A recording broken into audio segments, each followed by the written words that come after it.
आज आपण तळजाई टेकडीला भेट देण्यास आलेलो आहोत। तळजाई टेकडीचे स्थान हे पुणे शहराच्या मध्यवर्ती भागात पर्वती टेकडीच्या जवळ म्हणजे सहकारनगर जवळ आहे। तळजाई टेकडीचा आपण विस्तार पाहणार आहोत। तर त्यामध्ये आपण पाहणार आहोत की तिचे स्वरूप कसे आहे। तर तळजाई टेकडीचे स्वरूप आहे ती उद्यान आणि वन्यजीव राखीव क्षेत्र असलेला एक मध्यम उंचीचा डोंगर आहे। प्राकृतिक रचनेचा विस्तार जर पाहिला तर ती सपाट नाहीये, तर उतार चढाव असलेली अशी जमीन आहे। ती डोंगरकडे असलेली सह्याद्री पर्वतरांगाचा एक भाग असलेली ही डोंगररांग आहे। ही एक टेकडी आहे असं आपण म्हणू शकतो। तर तिथे आपल्याला डोंगरासारखा पण कमी उंचीचा भाग आढळतो। झाडांनी आच्छादित आहे। म्हणजे तिथे वन्य प्राण्यांचे वास्तव्य हे नक्कीच असणार। माणसांना चालण्यासाठी पायवाटा आहेत आणि त्या डोंगराकडे वळणारे रस्तेही आहेत। आपण पाहू शकता येथील वनच्छादित प्रदेश आणि आलेली पर्यटनासाठी किंवा आज सुट्टी असलेल्या लोकांची ये-जा पण आपल्याला इथे दिसते। ही पायवाट डोंगर टेकडीकडे जाणारी आहे। आपल्याला सुरुवातीलाच दिसतात तळजाई मातेचे मंदिर। आपण म्हणालो मगाशी की आपण तळजाई टेकडीला भेट द्यायला आलो। तर तळजाई टेकडी हे नाव कशामुळे पडलं तर तळजाई माता मंदिरामुळे या टेकडीस टेकडी हे नाव पडलेले आहे। प्राकृतिक रचना दृष्टीने पाहता या प्रदेशाची समुद्र सपाटीपासूनची उंची 610 मीटर जो अंदाजे म्हणजेच 2000 फूट एवढी आहे। येथील खडक हा बेसाल्ट प्रकारचा आहे आणि माती आपल्याला पाहता येईल काळी आणि लालसर प्रमाणात दिसते। पाहू शकतो येथील माती ही लाल प्रकारची आहे। तर या ठिकाणची वने आपल्याला आढळतात। साग, आणखी थोडंसं पुढे गेलं तर आपल्याला साग, निलगिरी, वड, पिंपळ, उंबर, गुलमोहर, कांचन इत्यादी प्रकारची आपल्याला वने या ठिकाणी आढळतात। या वनात राहण्यासाठी पक्ष्यांना जे वातावरण आवश्यक वाटते त्याच प्रकारचे प्राणी इथे वास्तव करणार। तर इथे मोर आढळतो, बुलबुल आढळते, पोपट, घुबड, सुतार पक्षी, ससा, खार, मुंगूस, बिबट्यासारखे प्राणी इथे आपल्याला पाहायला मिळतात। आपण आज तळजाई टेकडीवर आलोय तर काही व्यक्तींशी आपण संपर्क साधूया आणि आम्ही विचारत की ते इथे रोज येतात का, कधी कधी येतात आणि काय येतात। तर तुम्ही सांगू शकाल तुम्ही तळजाई टेकडीवर कशासाठी येतात? आम्ही या ठिकाणी तो रोजच येतो। रोज येतात। पहिली गोष्ट इथं वातावरण खूप छान आहे, म्हणजे थंड वातावरण आहे पहिली गोष्ट। कारण एक टेकडीवरती आपल्याला शहरी भागापासून खूप लांब आहे, त्यामुळे इथे वातावरण खूप छान प्रकारे। आणि आम्ही पोलीस भरती करतो। मी ऑलरेडी कात्रला राहिलो, पण काय होतं त्या साईडला कुठे वातावरण असं नाही भेटत आणि इथं छान वातावरण असल्यामुळे आम्ही या ठिकाणी निवडलेलं आहे। जे सरांच्या मते असं आहे की या ठिकाणचं वातावरण हे शुद्ध, शहरीकरणामुळे थोड्या कमी प्रमाणात हे वातावरण शुद्ध आहे म्हणून त्यांना तेवढ्या कात्रजवरनं ते इथे व्यायाम करण्यासाठी येतात। म्हणजे आजची ही मोटिवेशनसाठी खूप महत्वाची गोष्ट आहे। सर तुम्ही मला सांगता का की आज आपण शहरीकरणामध्ये एवढं पाहतो की आज शहरीकरणामध्ये प्लास्टिकचा वापर खूप केला जातो, परत कचरा खूप होतो। तर यासाठी या ठिकाणी काही उपाययोजना आखल्या असतील का आणि आखायला पाहिजेत का? आखलेल्या आहेत पण तरी अजून सध्या चालू आहे त्याच्यावर। तर तुम्हाला तुमच्या मते मला सांगा की प्लास्टिकसाठी किंवा जो कचरा होतो त्यासाठी आपण काय काळजी घेतली पाहिजे नागरिक म्हणून? काळजी तर सगळ्यांनीच घेतली पाहिजे।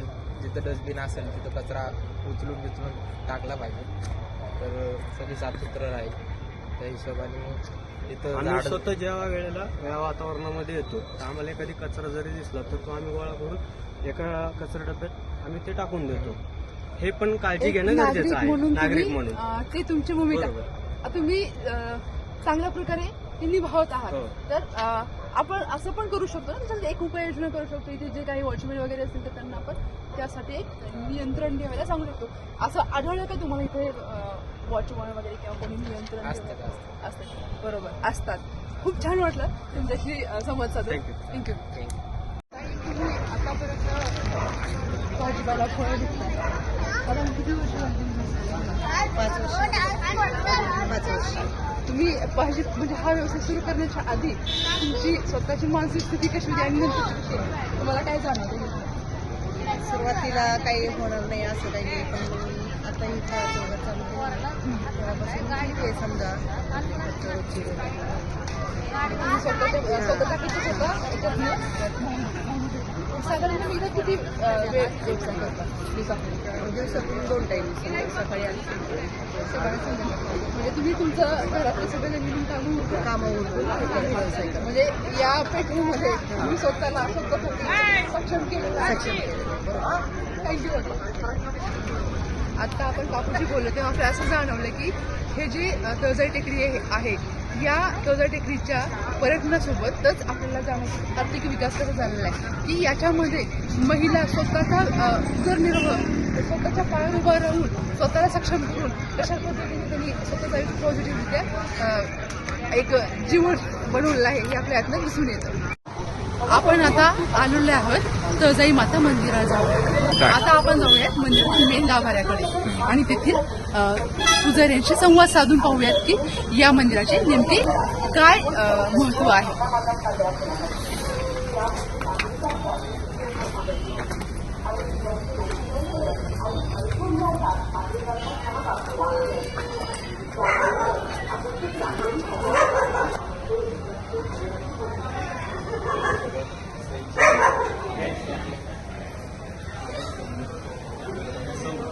आपण पाहू शकता मंदिराची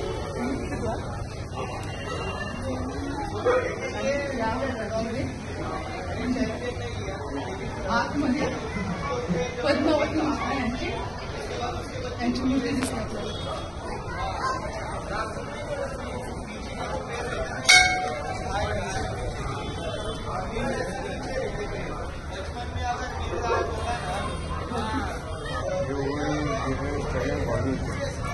त्याचे मुलगा आहे आपाच्या घरात म्हणून तो त्याचे मुलगा सगळी देखरेख करते. आपलं हे मंदिर साधारण किती जुनं आहे? प्राचीन 100 वर्ष जुनं आहे. आपण मला सांगू शकता का आपल्या तळजाई मातेचं महत्व किंवा आपल्या इथं जे स्थानिक लोक आहेत तर कुठल्या उत्सवाला जास्त आपल्याकडे साजरा नवरात्रीला दसऱ्याला ते आम्हाला उत्सव होतो. नवरात्र पावन आहे. तुम्ही मागायचे करून नाही का नोकरी चाकरी हे आपलं तुम्हाला मुलं बाळ ते नोकरी नाही लागल्या तर तुम्ही मागू शकता नोट करू शकता. म्हणजे देवीकडे सगळे दसऱ्याला आणि नवरात्रीमध्ये लोक आपल्या इच्छापूर्तीसाठी ते येतात.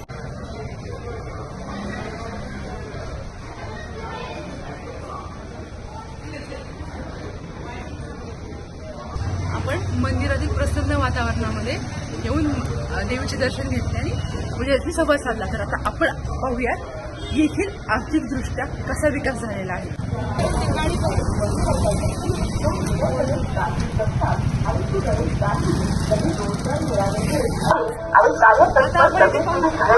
इथे छोटे मोठे स्टॉल आहेत, टॅक्सी पण दिसतात आपल्याला, गाड्या पण दिसतात. आपण एंट्री करताना पाहिलेल्या आहेत. अजून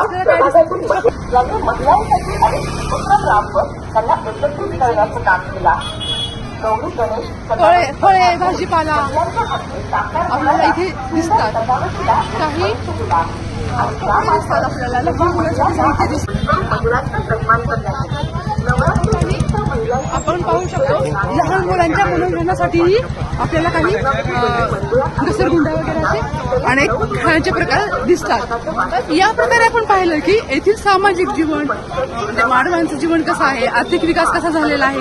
आर्थिक विकासामध्ये आपल्याला दिसतं की छोटे छोटे स्टॉल आहेत, म्हणजेच एक खुली अर्थव्यवस्था आहे इथे. आणि पर्यावरण दृष्टीने पाहता स्वच्छता दिसते आपल्याला. म्हणजे एक प्रकारचे इथे कचऱ्यावरती प्रतिबंध घातलेला दिसतो. प्रकारे आपण तळजाई टेकडी पाहिली आणि येथील मानवी जीवनावर कसा प्रभाव झालेला आहे, येथील स्थान पाहिलं, विस्तार पाहिला, येथील मातीचा प्रकार कसा आहे, इथले खडं कशा प्रकारचे आहेत आणि मानवी जीवन कसं आहे. आणि हे ठिकाण थोडंसं शहराच्या बाजूला असल्यामुळं शांत आणि थोडी का होईना शुद्ध हवा असल्यामुळे इथे आपल्याला मानवांची अधिक गर्दी दिसते. का तर त्यांना शुद्ध हवा हवी आहे. या शहरीकरणामध्ये औद्योगिकरणामुळे मानवाला शहरामध्ये ती मिळत नाही. आणि इथली वस्ती पाहिली तर थोडीशी टेकडीपासून थोडीसं खाली उतरली की आपल्याला वस्ती दिसते. अशा प्रकारे आपण ही तळजाई टेकडीचे महत्त्व ऐतिहासिकही पाहिलं, भौगोलिकही पाहिलं, आर्थिकदृष्ट्याही पाहिलं आणि पर्यावरणदृष्ट्याही पाहिलं. पूर्ण तळजाई टेकडीचा अभ्यास करता असं वाटतं की इथे प्रत्येकाने यायला पाहिजे. लहान मोठे मध्यम वृद्ध सगळ्यांनी इथे यायला पाहिजे. खूप छान प्रसन्न वाटतं. सगळं परिसर पाहिलं तर एक आपल्या मनाला एक अतूट प्रसन्नता देणार आहे. तर सगळ्यांनी या ठिकाणी अवश्य यायचे आहे. धन्यवाद. हे तळजाई वन उद्यान पाहू शकतो आपण. तिथे महाराष्ट्र शासनाने निसर्ग मानचिन्हे असं पोस्टर बनवून मस्तपैकी सांगितलंय. वृक्ष वल्ली आणि शुद्ध हवा, फुले पाणी पक्ष्यांचा धावा, नित्य नूतन आनंद अनुभवा, जपुणी आपला निसर्ग ठेवा. निसर्ग भटकंतीचा आनंद दुर्गिणित करण्यासाठी अभ्यासू वृत्तीने मनसोक्त फिरा.